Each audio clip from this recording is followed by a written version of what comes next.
Welcome to the Growth Mindset Podcast with me, Sam Harris, your host. I invite fascinating humans from all walks of life to share their wisdom and unpack their mindsets and formulas for growth. I am delighted to have David Meltzer on the show. He has confirmed that I'm allowed to ask him anything at all, so we'll see what happens. But firstly, we're just kind of intrigued by your life mission is to empower over 1 billion people to be happy, which is an amazing mission. But I just want to know why. Why did you choose that mission? Yeah, so for me, it was accumulation of different experiences and culminating with my 12-year-old daughter at the time's friend committing suicide, setting me off on a research on how is it so many people are so unhappy. This is pre-pandemic, and the numbers were incredible.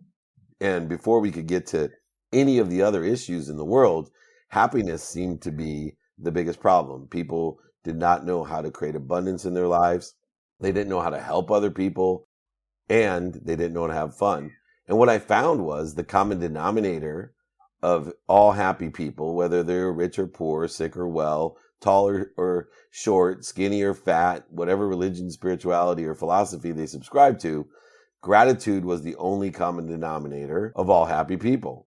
And so I started to figure out, how can I create a collective consciousness of productivity, accessibility, and gratitude, of being able to teach people to create abundance, to help more people, and have more fun.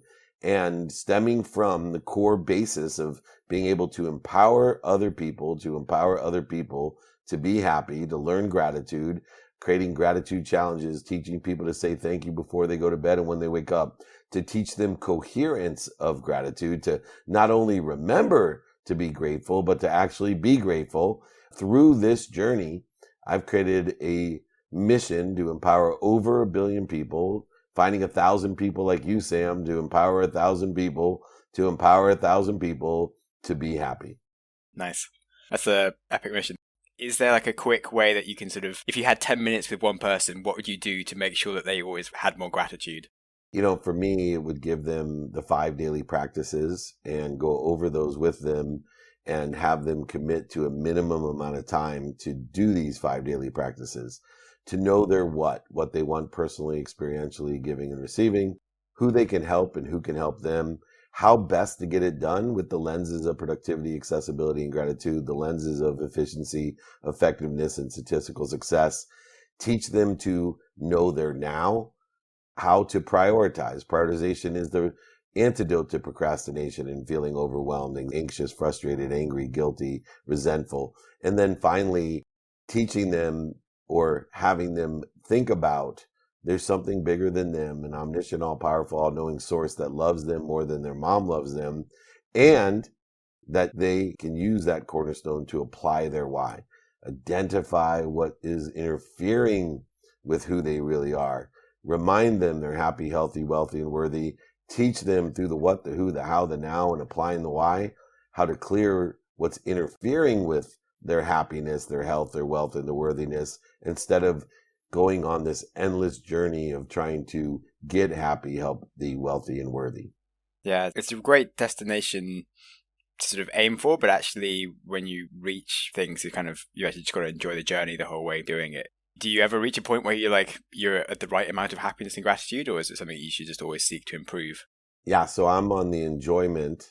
The happiness to me is the enjoyment of the consistent, everyday, persistent, without quit pursuit of that potential. So I will never reach that potential because the universe itself is expanding, growing, and accelerating.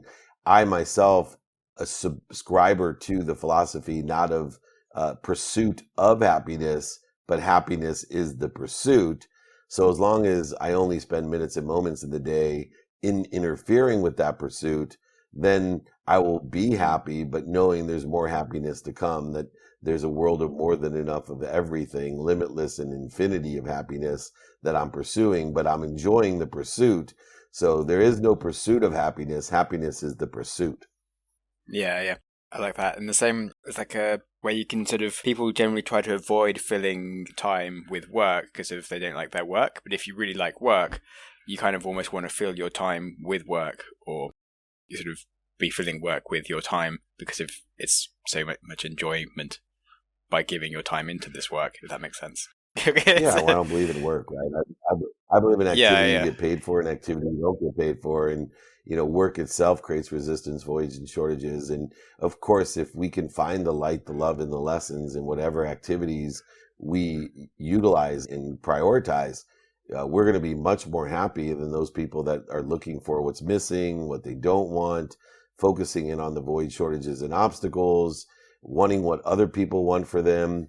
See, what we need to focus in on is what we want, who we can help, who could help us, how to get it done, prioritizing those things by applying this happiness or joy to the pursuit of the daily what, who, how, and now. Nice.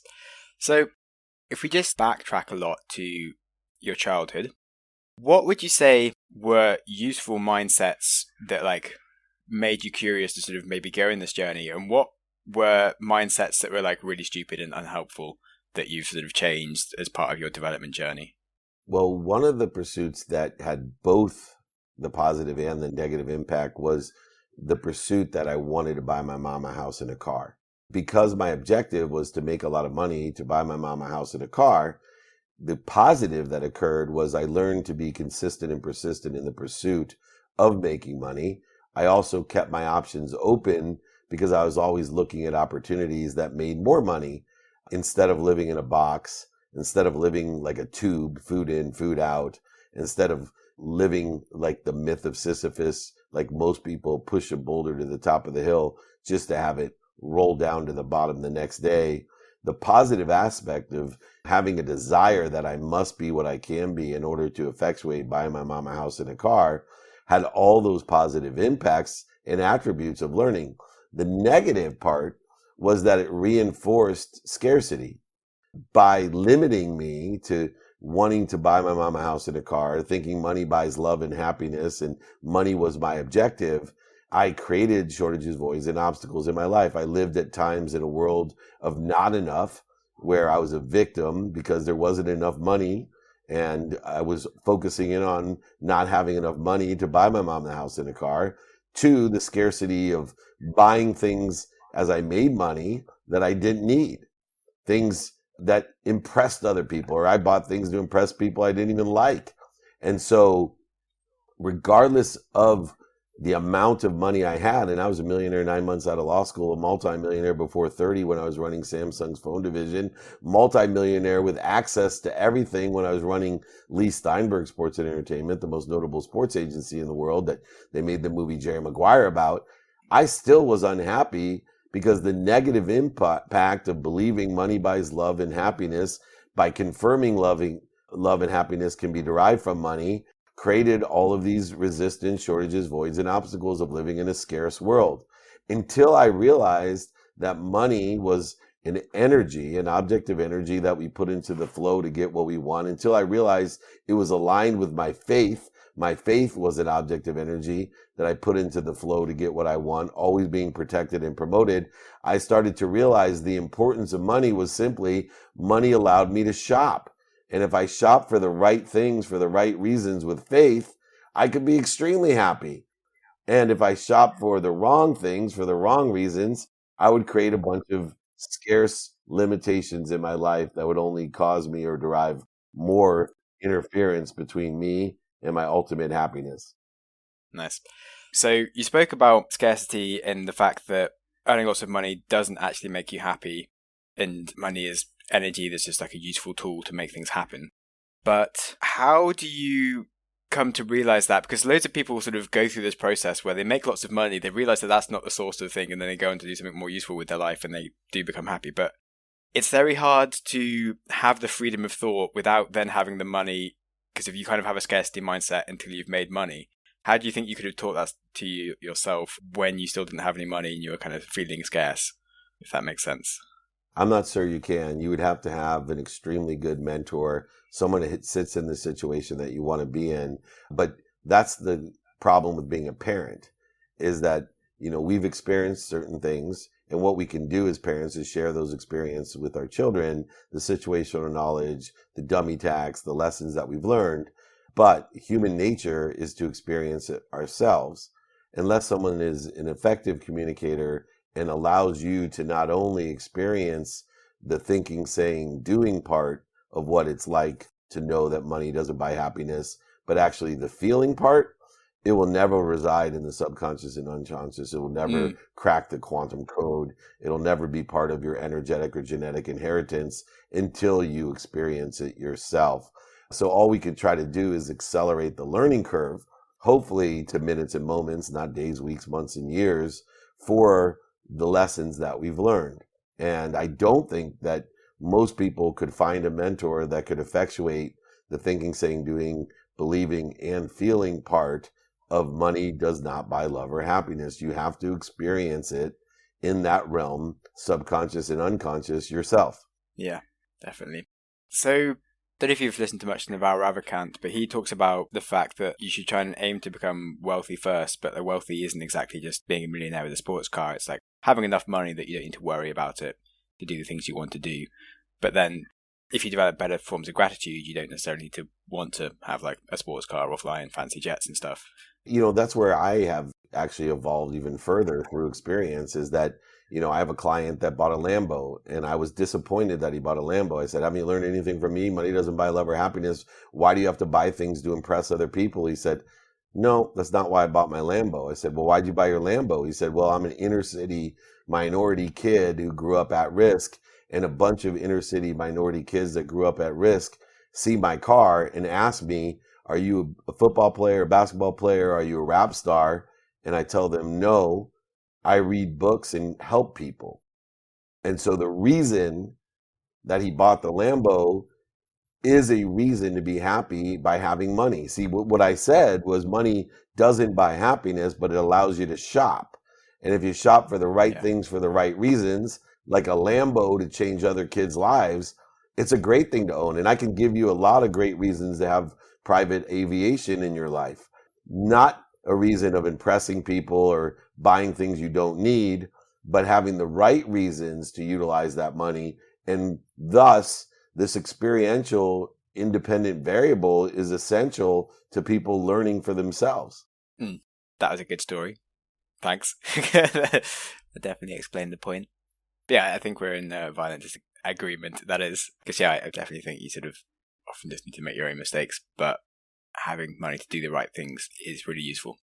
And being able to help others through what you do with your money is also a really important thing to do with it. And for some people, it's kind of almost like it seems wrong to talk about your money, but I think if you've done it through doing something useful for others, like you deserve to make money and stuff, especially when you're in more like the impact kind of space. It's sort of almost like... Yeah, I don't think money is, it's an energy, right? It's not right or wrong in any way.